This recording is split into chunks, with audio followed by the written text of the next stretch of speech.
Ang cute ng mga ibon dito. Dito lang yan sa baybayin ng Yongdo, Busan, South Korea.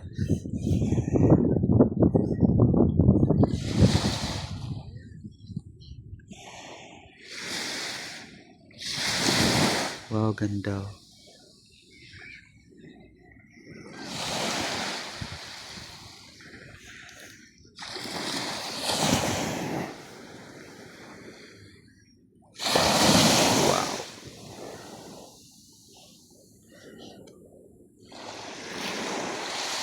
Lumalangoy talaga sila sa tubig at nanghuhuli ng mga isda.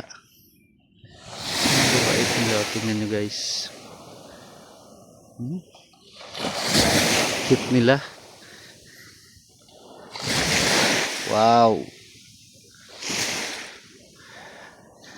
Ito yung hotel namin. Yan o, yun yung Marriott Hotel.